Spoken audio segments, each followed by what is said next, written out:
Future এটাকে আমি কোম্পানির সার্ভিস পয়েন্ট করে নেবো, বাজাজেরও করতে পারি, হন্ডারও করতে পারি। এটা যদি বলে রাখি, এটা কিন্তু BS6 জিনে এক্সপার্ট। বাইক হোক বা গাড়ি, সার্ভিসিং সবসময় সার্ভিস সেন্টার থেকে, অথরাইজ সার্ভিস সেন্টার থেকে করানো উচিত। অনেকে আছো যারা সার্ভিসিং করাতে চাও ভালো জায়গায়, খুঁজে পাচ্ছ না মেকানিক, এনার কাছে আসতে পারো। তোমাদের যদি কোনো নেগেটিভ রিভিউ আসে, ফিডব্যাক আসে, আমার সাথে শেয়ার করো।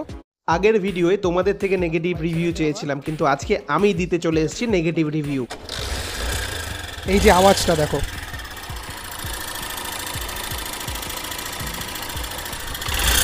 বাইকটা এখন অনেক পুরনো, তবুও রিপেয়ার করাচ্ছি, চেঞ্জ হবে অনেক কিছুই। Oil seal, engine oil, chain socket নিয়ে এসেছি। এখন ইঞ্জিন অয়েলটা বার করা হচ্ছে, দেখা যাক কতটা ইঞ্জিন অয়েল বেরোয়, কারণ অয়েল সিল পুরোই কেটে গেছে।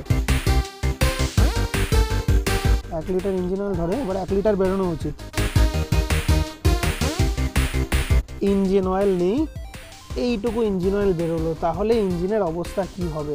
এই যে হচ্ছে চারপাশ দিয়ে, এই দিক দিয়ে চারপাশ দিয়ে লিকেজ হয়েছে, হয়ে হয়ে হয়ে হয়ে ইঞ্জিন অয়েলের কন্ডিশন এখন চেঞ্জ করার সময় এই। আমার এই বাইকটা হিরো হন্ডার খুব পুরনো মডেল, যেটা কোম্পানি অনেক বছর আগেই প্রোডাকশন বন্ধ করে দিয়েছে। এখন হিরো আর হন্ডা আলাদাও হয়ে গেছে, আর সেই কারণে হিরো এই বাইকটার সার্ভিসিং করতে মানা করে দিয়েছে, কারণ এর কোনো রকম স্পেয়ার পার্টস আর মার্কেটে অ্যাভেলেবেল নেই। এত বছর পরে বাইকটাতে এখন একটা প্রবলেম দেখা দিয়েছে, সেটা হচ্ছে আনন্যাচারাল নকিং সাউন্ড। আর আমি যতদূর বুঝতে পারছি সেটা হচ্ছে ট্যাপারের সাউন্ড। অনেক মেকানিকের কাছে নিয়ে গেছি, কিন্তু কেউই কিছু করতে পারছে না, বা অনেক এক্সপেন্সিভ ওয়েজ বলছে, ইনক্লুডিং ইঞ্জিনের পিস্টন চেঞ্জ, যেটা আমার ঠিক সুবিধার লাগছে না। তখন আমি এই লোকাল মেকানিককে খুঁজে পাই, যিনি নিজে বলেছিলেন তার নাকি 35 বছরের অভিজ্ঞতা আছে বাজাজ আর হন্ডাতে। BS6 নিয়েও তিনি কাজ করার অভিজ্ঞতার কথা বলেছিলেন। এই কথা শুনে আর তার আত্মবিশ্বাস দেখে আমি ওনার গ্যারেজে বাইক সার্ভিস করাই। প্রথম দিন তিনি নিজেই বলেন, হ্যাঁ এটা ট্যাপারেরই সাউন্ড, এমন কিছু বড় সমস্যা নয়। তখন আমি খুশি হয়ে সার্ভিসিংয়ের একটা ভিডিও বানাই, ইউটিউবেও দিই, যাতে তোমরা যারা এরকম সমস্যায় পড়েছো উপকার পেতে পারো। কিন্তু এবার যখন দ্বিতীয়বার গেলাম, তখন সব কিছু উল্টে গেল। প্রথম দিনের সেই সার্ভিসিংয়ে ট্যাপারের 80% সাউন্ড চলে গেছিলো, আর যেটুকু বেঁচে ছিল তিনি বলেছিলেন যে গরম অবস্থায় সেটা যাওয়া সম্ভব নয়, পরের বার সেইটাকেও ঠিক করে দেবেন। তখন আমার রেগুলার মেনটেনেন্স কিছু বাইকের বাকি ছিল, সেই জন্য এনার সাথে কথা বলি, তিনি কিছু স্পেয়ার পার্টস লিখে দেন। সেইগুলো নিয়ে যখন পরের বার গিয়ে পৌঁছলাম, তখন ব্যবহারটা এনার অন্যরকমই পেলাম। প্রথমেই একটা জিনিস স্পষ্ট বলি, যে এই মানুষটা কোনোদিন বলে না আমি পারি, সে সব সময় বলে আমি ছাড়া কেউ পারে না। এই ধরনের মানসিকতা কিন্তু খুবই ভয়ানক। ওনার মধ্যে অহংকার এতটাই বেশি যে উনি গ্রাহককেও তোয়াক্কা করেন না। ওনার দোকানের একটি ছেলেকে আমার বাইকে স্পেয়ার পার্টস আনতে উনি দোকানে পাঠিয়েছিলেন। আমি ওনাকে বারবার জিজ্ঞাসা করছিলাম যে স্পেয়ার পার্টসগুলো আনাচ্ছেন সেগুলো আমার বাইকের মডেলের তো, কারণ আমার বাইকটা কিন্তু অনেক পুরনো। এই কথাটা 2-3 বার জিজ্ঞাসা করাতেই ইনি এতটাই বিরক্ত হয়ে গেছিলেন যে টেলিফোনিক্যালি সেই ছেলেটাকে বলছেন, গ্রাহকটা কী রে, মাথা খেয়ে ফেলছে, খ্যাচ খ্যাচ করে যাচ্ছে। তখন থেকে এই রকম ধরনের ভাষা এত বয়স্ক মানুষের থেকে আমি এক্সপেক্ট করিনি। এই দিনও আমি ভিডিওটা বানাচ্ছিলাম, কিন্তু এই কথাটা শোনার পর আমার এতটুকু ভিডিও বানাবার আর ইচ্ছা ছিল না। ইনি আগের দিন রাত্রিরে আমায় ফোন করে বলেছিলেন যে সকাল 9টার মধ্যে পৌঁছে যাবেন, কালকের দিনটা আপনার জন্য রেখেছি, বিকেলের মধ্যে আপনার সব বাইকের কাজ করে আপনাকে ফ্রি করে দেবো।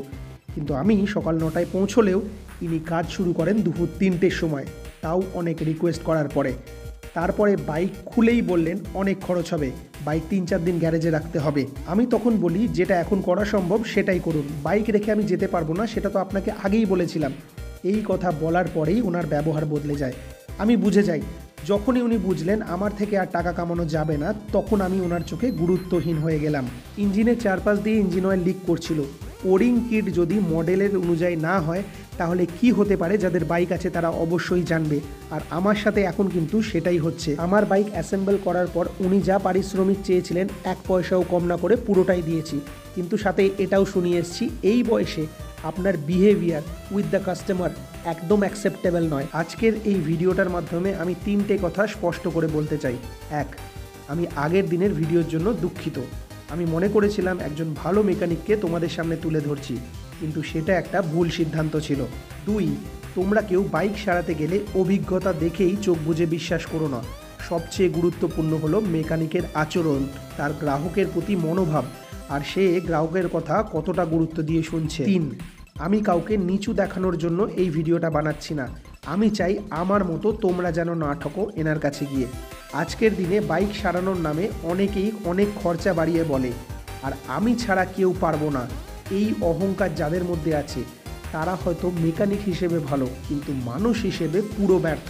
আমি আবার বলছি, তোমরা যারা আমার আগের ভিডিও দেখে এই গ্যারেজে যাওয়ার কথা ভেবেছিলে তাদের কাছে আমি আন্তরিকভাবে দুঃখিত। আমি যেটা দেখেছিলাম সেটাই ক্যামেরায় ধরেছিলাম, কিন্তু বাস্তব অনেক সময় ক্যামেরার বাইরে থেকে যায়, আর এটা পুরোপুরি আমার ব্যক্তিগত অভিজ্ঞতা। আর তোমাদের সাথেও এরকম কিছু হয়ে থাকলে আমাকে অবশ্যই কমেন্ট করে জানিও। আজকের জন্য বাই বাই।